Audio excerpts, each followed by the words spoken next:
નમસ્કાર મિત્રો, આજે આપણે એન્ડોપ્લાઝમિક રેટિક્યુલમને એક ઇમેજ પિક્ચર એક ડાયાગ્રામના માધ્યમથી સમજીશું.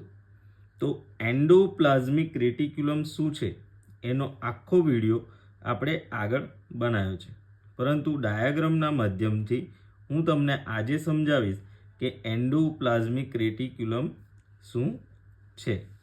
તો એન્ડોપ્લાઝમિક રેટિક્યુલમ જેવું તમે પિક્ચરમાં જોઈ શકો છો, a network of membranous tubules involve in protein and lipid synthesis and classified into rough and smooth types.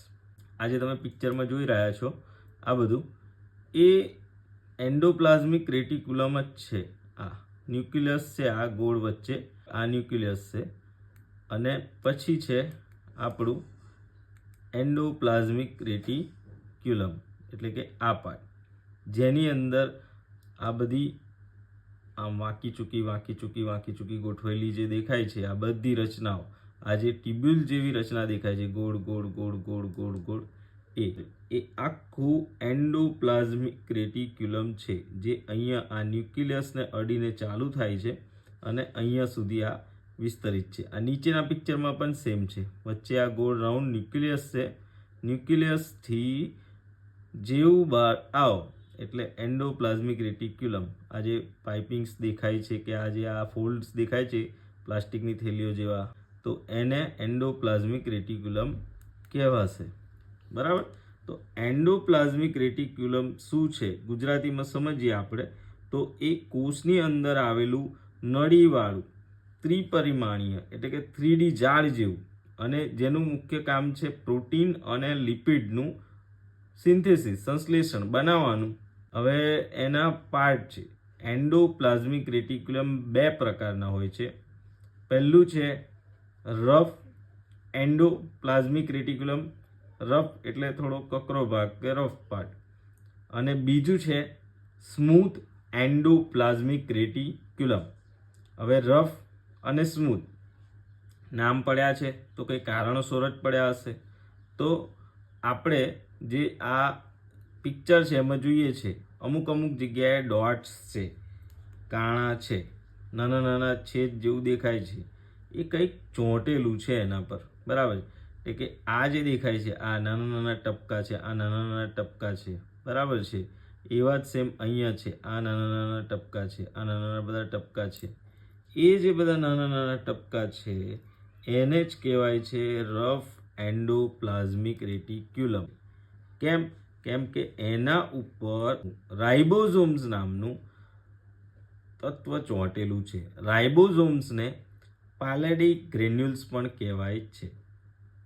તો આ જે દેખાય ટપકા ટપકા ટપકા ટપકા ટપકા, એ બધા ટપકાવાળા જે પાર્ટ છે એને આપણે રફ એન્ડોપ્લાઝમિક રેટિક્યુલમ કહીશું, કેમ કે એના પર રાઇબોઝોમ્સ ચોંટેલા છે, પેલેડી ગ્રેન્યુલ્સ ચોંટેલા છે. આ એન્ડોપ્લાઝમિક રેટિક્યુલમ જે છે કે જે આવું તમને ટપકા ટપકાવાળું દેખાય છે, તો એ જે ટપકા ટપકાવાળું તમને જે દેખાય છે એન્ડોપ્લાઝમિક રેટિક્યુલમ, એને આપણે રફ એન્ડોપ્લાઝમિક રેટિક્યુલમ કાં તો પાલેડી ગ્રેન્યુલ્સ પણ કહેવાય છે.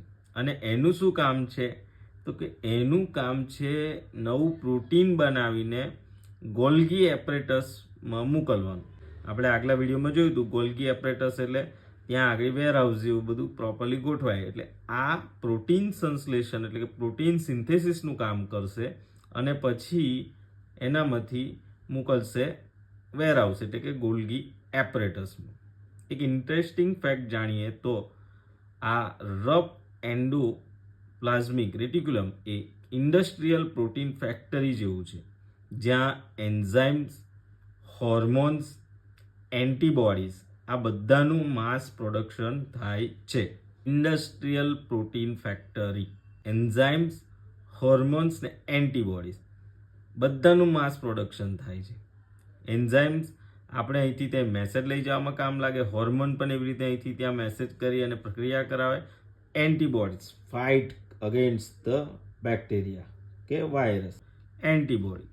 હવે બીજું હતું કે સ્મૂથ એન્ડોપ્લાઝમિક રેટિક્યુલમ, સમતળ લીસું, જેના પર રાઇબોઝોમ્સના ચોટેલા હોય તે, જેને આપણે સ્મૂથ કે અહીંયા અમુક જે પાર્ટ છે એની અંદર બિલકુલ કશું ચોટેલું દેખાતું નથી, જેવી રીતે કે આ બધો પાર્ટ છે નળીઓ જેવો કાં તો પછી બંચીસ જેવો, એવો જ આ પિક્ચરમાં છે અહીંયા આગળ. એને કહીએ છીએ સ્મૂથ એન્ડોપ્લાઝમિક રેટિક્યુલમ. એને કહીએ છીએ આપણે સ્મૂથ એન્ડોપ્લાઝમિક રેટિક્યુલમ. હવે આ જે સ્મૂથ છે એન્ડોપ્લાઝમિક રેટિક્યુલમ, તો આ સ્પેસિફિકલી લિપિડ સિન્થેસિસ અને સ્ટીરોઇડ હોર્મોન બનાવવા માટે કામ કરે છે. જેમ કે ટેસ્ટિસમાં, ઓવરીમાં હોર્મોન્સ હોય છે, એ હોર્મોન્સના બનાવવામાં આ એન્ડોપ્લાઝમિક રેટિક્યુલમ કામ કરે છે. બીજું, પેટની અંદર ગેસ્ટ્રિક સેલમાં હાઇડ્રોક્લોરિક એસિડની રચના માટે પણ આ સ્મૂથવાળું એન્ડોપ્લાઝમિક રેટિક્યુલમ જવાબદાર છે. આ બધી વાત આપણે એન્ડોપ્લાઝમિક રેટિક્યુલમના એક પર્ટિક્યુલર અલગ વિડીયોમાં કરી હતી, પરંતુ ડાયાગ્રામના માધ્યમથી આપણે તમને અત્યારે સમજાઈ રહ્યા છે.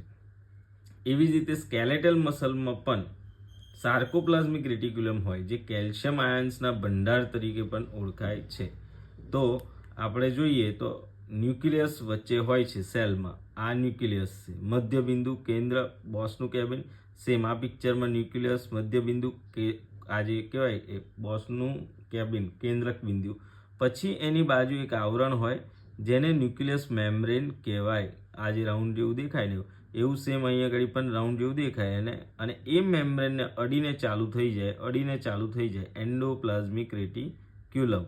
એન્ડોપ્લાઝમિક રેટિક્યુલમ આ બંચીસ જેવું, થેલીઓ જેવું એ જે પાર્ટ છે, અહીંયા આગળ બંચીસ જેવું, થેલીઓ જેવું જે પાર્ટ છે, નળીઓ જેવું, જાળીઓ જેવું, એને કહેવાય એન્ડોપ્લાઝમિક રેટિક્યુલમ. અને એમાં આ રાઇબોઝોમ ચોટેલા હોય બધે, જે ડોટે સપાટીને ખરબચડી બનાવે અને કામમાં પણ ફેરફાર કરે, એનું કામ પણ અલગ હોય, એને કહેવાય રફ એન્ડોપ્લાઝમિક રેટિક્યુલમ. અહીંયા આગળ એને કહેવાય રફ એન્ડોપ્લાઝમિક રેટિક્યુલમ.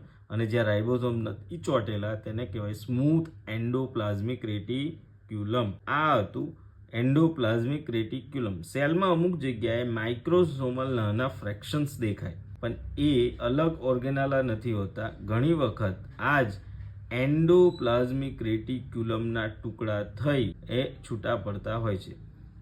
એટલે કે આ કોષની અંદર આવેલું નળીવાળું નરમ માળખું છે, જે મળીને પ્રોટીન અને લિપિડની ફેક્ટરી બનાવવાનું, એટલે પ્રોટીન અને લિપિડની ફેક્ટરી એવું કહેવાય તો ચાલે, જેની ભૂમિકા ભજવે છે. એન્ડોપ્લાઝમિક રેટિક્યુલમ એક જાળીદાર, લચીલું અને પ્રોટીન અને લિપિડની ફેક્ટરી બનાવવા માટેની ભૂમિકાવાળું એક મોટું ફેક્ટરી જેવું અંગ છે. ટૂંકમાં ગુજરાતીમાં સમજાવી દીધું કે એક અંગ છે. અને મેં કાર્યોમાં કીધું હતું એવું કે સ્મૂથ સરફેસ એન્ડોપ્લાઝમિક રેટિક્યુલમ, જેવી રીતે ઇન્ટરસ્ટિશિયલ લેડિંગ સેલ ટેસ્ટિસમાં હોય, એવી ઓવરીમાં, કોર્પસ લુટિયમમાં એ આપણા સ્ટીરોઇડ હોર્મોન એને બનાવવામાં મદદરૂપ થાય છે.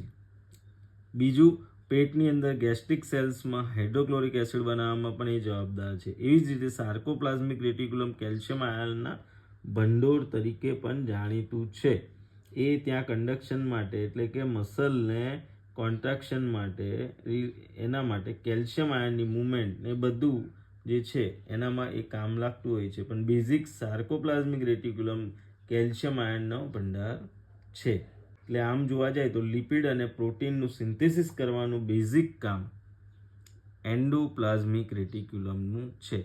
આ વિડીયોના માધ્યમથી તમને આટલી માહિતી મળી કે પિક્ચરમાં તમને એક્ઝેક્ટલી ખબર પડી કે એ કેવું દેખાય છે, ક્યાં દેખાય છે અને એમાં શું શું રહેલું છે.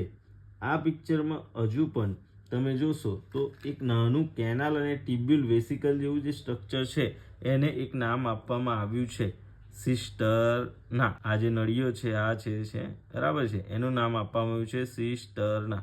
અને એની વચ્ચેનો જે સ્પેસ રહી જાય છે એને કહેવાય છે સિસ્ટર્નલ સ્પેસ.